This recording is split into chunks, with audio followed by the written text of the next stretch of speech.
احمد صاحب انڈیا سے آپ سوال کرتے ہیں، جناب مفتی صاحب، سوشل میڈیا پر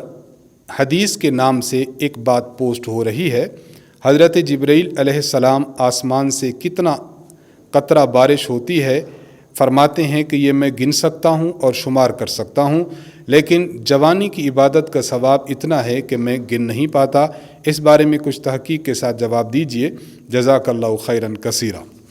اس حوالے سے سمجھ لیجئے کہ ایسی کوئی بات بھی احادیث مبارکہ میں منقول نہیں ہے کہ جبریل امین، بلکہ بعض روایات اس سے بھی الگ تھلگ ہیں۔ وہ یہ کہ جبریل امین فرماتے ہیں کہ زمین سے جتنی کونپلیں نکلتی ہیں ان کو جانتا ہوں، آسمان سے جتنے قطرات ہیں ان کو جانتا ہوں، اسی طرح جانوروں کے اجسام پر جو بال ہیں ان کو جانتا ہوں، تو تمام چیزوں کو جانتا ہوں، لیکن جو شخص رسول اللہ صلی اللہ علیہ وسلم پر